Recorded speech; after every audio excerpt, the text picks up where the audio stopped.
We begin the day remembering the life and legacy of Mikhail Gorbachev, the Soviet leader who helped end the Cold War. Gorbachev reportedly passed away yesterday at the age of 91. In the late 1980s, Gorbachev introduced policies that encouraged openness and reform inside the USSR. And he also forged warmer ties with the West, which ultimately brought down the Iron Curtain, ending the division of Europe, and it also put Germany on track to reunification. As a political leader, Gorbachev wielded unprecedented powers that set into motion forces inside of his country, which he would soon no longer be able to control. While he is often held as a hero here in the West, at home his name is associated with the collapse of a mighty nation.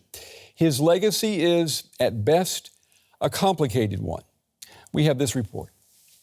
In Mikhail Gorbachev's first speech as leader of the Soviet Union, it was clear he was a stark contrast to his predecessors.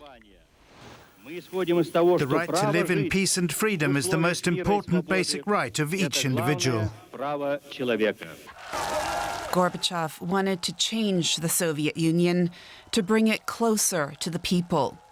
He promoted glasnost, openness, and perestroika, reforms, two words that will forever be associated with him. His new outlook was popular with many.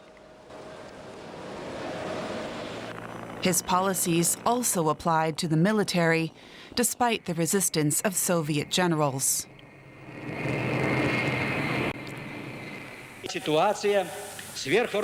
I'm convinced that we will also have to reform our military. We have far too many weapons. We have to seek dialogue with other superpowers and reduce our arsenals to a reasonable extent. As a result of that dialogue, Gorbachev and U.S. President Reagan signed the first of many disarmament treaties in 1987. It was the beginning of the end of the Cold War. In October 1989, when he visited East Berlin for the GDR's 40th anniversary celebrations, Gorbachev urged Erich Honecker to implement reforms. He warned the East German leader, saying, "Life punishes those who come too late." A month after his visit, the Berlin Wall fell, and with it, the Iron Curtain that had divided Europe for decades.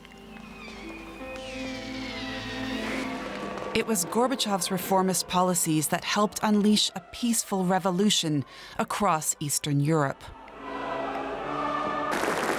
In 1990, Gorbachev was awarded the Nobel Peace Prize for his key role in bringing about a new peaceful world order.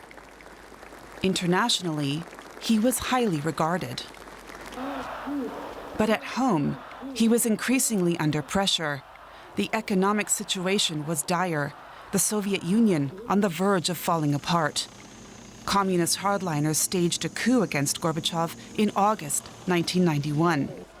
At the end of that year, Mikhail Gorbachev announced his resignation and the Soviet Union was dissolved, with many Russians holding him responsible for its demise. Well, the passing of Mikhail Gorbachev has triggered across the globe waves of emotions and reflections, and they all speak to the impact that Gorbachev and his policies had far beyond the borders of the former Soviet Union. Joining me tonight to discuss the legacy are two authorities on Soviet and Russian history, as well as foreign policy.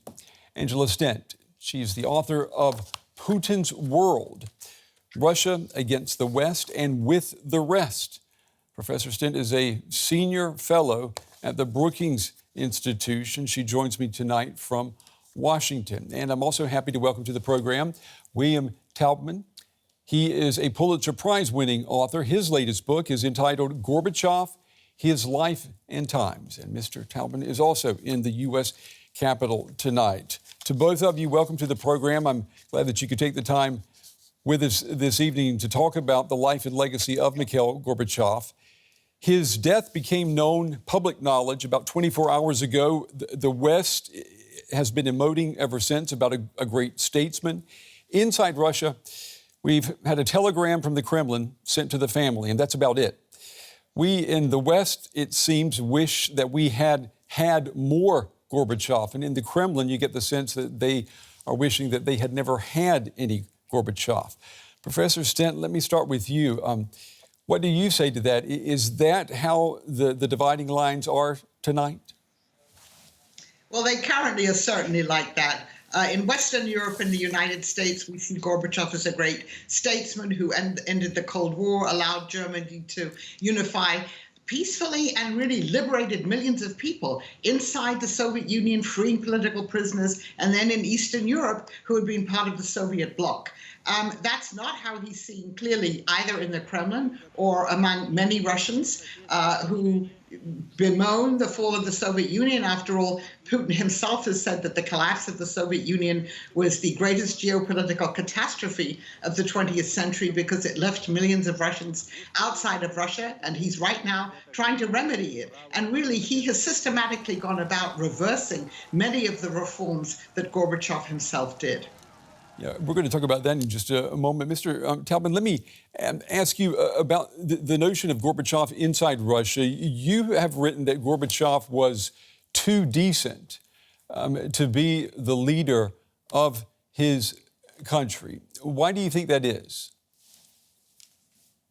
Well, just look at his predecessors, Soviet leaders like Lenin, Stalin, Khrushchev, Brezhnev. They were all too ready to shed blood, in the case of Stalin, especially on a mammoth scale, to attain their aims. Gorbachev was reluctant to use force and violence. Gorbachev was very optimistic about the possibilities of people coming to govern themselves in a democracy. Gorbachev trusted Reagan, Thatcher, Mitterrand, Kohl to work with him to end the Cold War. These qualities of optimism, of trust, of revulsion against force and violence, these turned out to not be sufficiently suitable to a country in which had experienced so much force and violence, so much authoritarianism, totalitarianism. I got to know him fairly well when I was interviewing him for the book, and in person he struck us too as a decent man, warm, informal, natural, with a sense of humor. I often wondered how the hell he had managed to defeat his rivals to become the leader of this country, and then how he dared to think that he could get away with transforming it and the world in the ways that he dreamed he could. Well, Mr. Talbot, that's a good point you make. Gorbachev, he set into motion forces that he would later not be able to steer or control at all. I mean, and we have to remember he was a communist leader who wanted reform, but there was no guidebook for him to turn a command economy into something that resembled a market economy. I'm wondering if you think, did he push forward with these reforms somewhat blindly and with a considerable degree of naivete? Well, I would say yes, he was naive and even utopian in a sense, that he tried to do what turned out to be impossible. You can make a pretty good case that his whole project was doomed from the start by Russia, what it was, by its own history, by the forces who remained from the Soviet totalitarianism who were allied and arrayed against him. But nonetheless, he tried.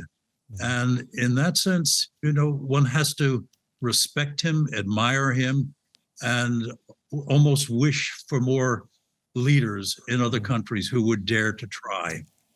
And Professor Stent, Gorbachev, of course, he wasn't a simple man. I mean, he was complex, he was complicated. He was a complex and complicated Russian. I mean, he considered the annexation of Crimea to be correct in 2014. But he was quoted as saying that war with Ukraine would never happen. I mean, he said also, even if you can't prove it scientifically, the Russians and the Ukrainians, they belong together. What picture does that paint then of Gorbachev?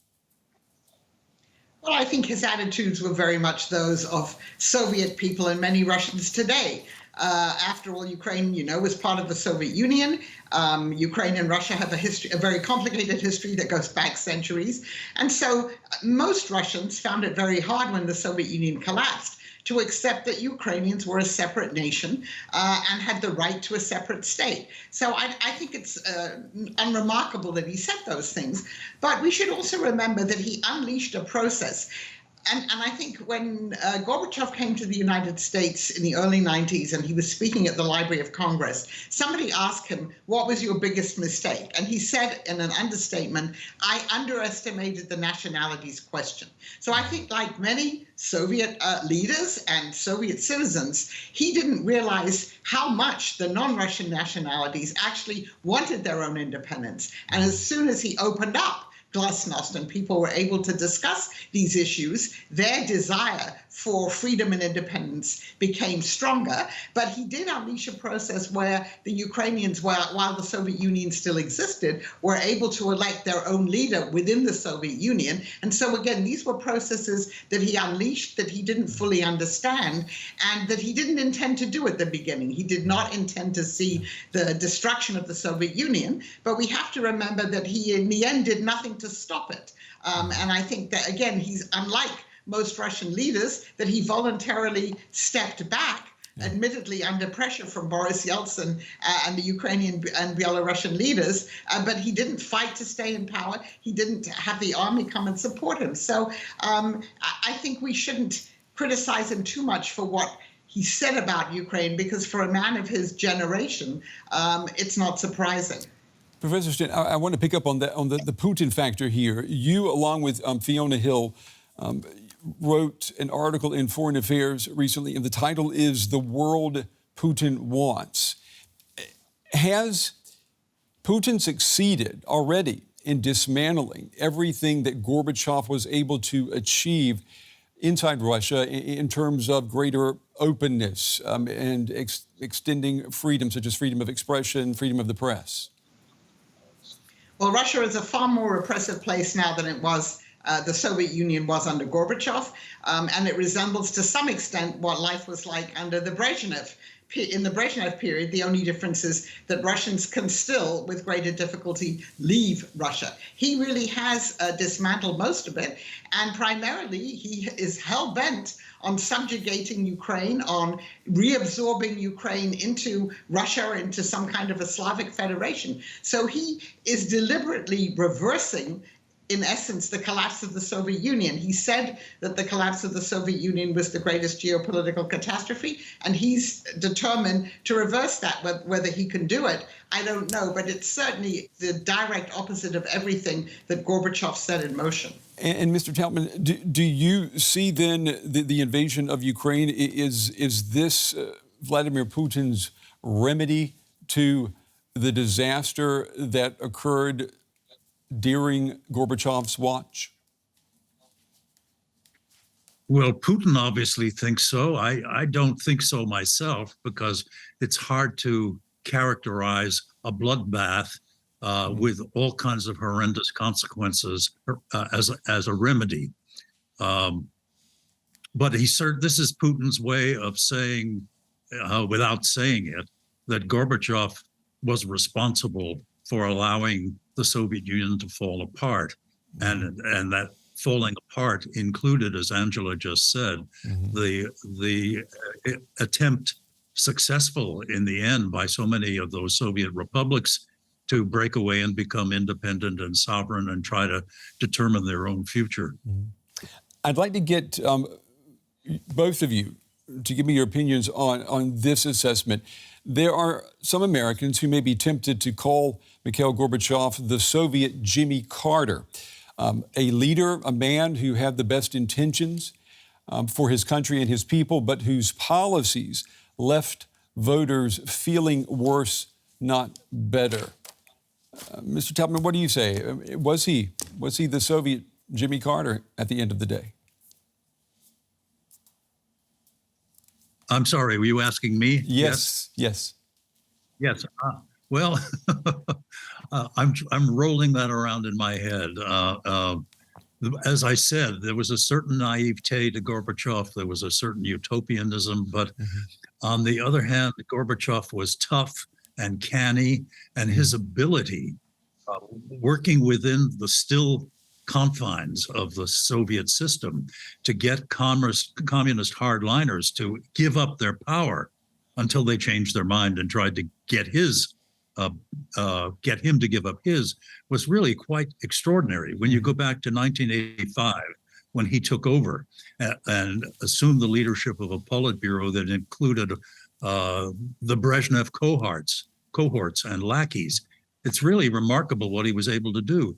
In fact, the irony, I think, is that he proved to be a more successful, ruthless manipulator of the old levers of the old Soviet system than a sort of entrepreneur of democracy.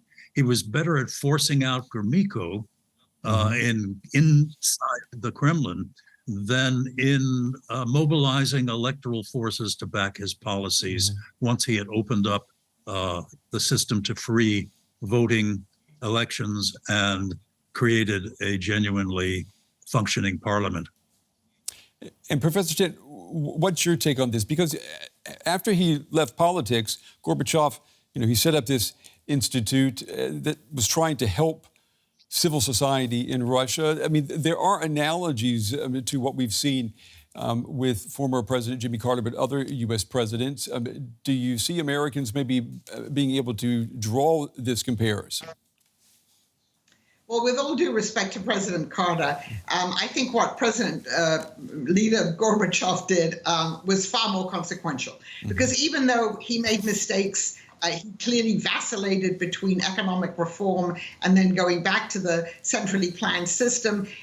He was a very good tactician, but in the end, I think he didn't have a very good strategy. Given all of that, freeing the Russian people, giving them greater liberty and freedom of expression, that outlasted him. It certainly lasted into the 90s. We can discuss what else happened in the 90s, but this feeling of greater empowerment that he gave Russians, that outlasted him. This is something now, obviously, that the Putin regime is trying to crush and to try and reverse. But even younger people today, and today you can follow the tweets that Alexei Navalny, the opposition leader who is in solitary confinement in prison, but somehow gets the tweets out through his lawyers, praising Gorbachev, not only for these freedoms, but because he's an example of a leader who wasn't corrupt. He could have accumulated wealth and all the finer things of life, and he didn't. So I think he set an example there, which even though it's very difficult to follow it at the moment in Russia, is something that has outlasted him and that even younger people understand. And Professor Stent, I'd like maybe if you could help me here and try to connect the legacy of Gorbachev to the situation we see in modern day America. Tomorrow evening, U.S. President Biden plans to speak to the American people, reportedly about the battle for the soul of the country. He's concerned about that. Is there a connection to the death of Gorbachev? Gorbachev represented ideas that made our current world order possible. He has now passed away. And do a lot of Americans feel that the world that as we know it also seems to be slipping away as well?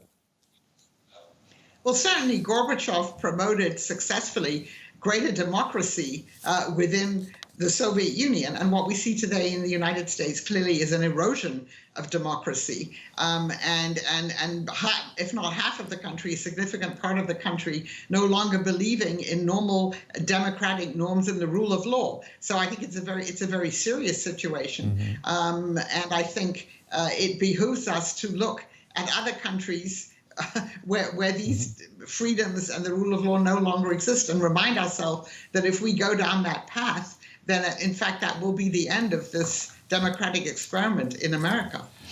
We've got 2 more minutes. I've got a final question to you both. Mr. Talman, I'll start with you. Gorbachev and Putin never criticized each other publicly, at least not directly. Putin did not praise Gorbachev today, but he also did not cast him in a negative light, even in that telegram that was sent to the Gorbachev family. Does Gorbachev, in your opinion, does his legacy, does it present any type of threat to Putin more in death than Gorbachev did in life? Well, you know, among the apparently tens of thousands, maybe hundreds of thousands of Russians who have emigrated, fled from Putin's Russia after the war in Ukraine began, well, at least one person was telling me the other day that there are a lot of Russians who believe another perestroika is necessary. Now, I can readily believe that among those who have fled from Putin's Russia. I guess the question is, are there among those who have not fled, especially the younger generation, is it dawning on them that the kind of reforms that Gorbachev favored, the perestroika, is again something that they hope to see happening in Russia? I guess I'm skeptical as to how wide that sentiment is after all these years in which Russians have accustomed themselves to despising Gorbachev. Unfortunately, we're out of time, but I want to thank both of you, Angela Stentz, Senior Fellow at the Brookings Institution, and William Taubman, Pulitzer Prize-winning author. To both of you, we appreciate your time and your insights and excellent discussion, helping us understand the legacy of Mikhail Gorbachev. Thank you. Thank you.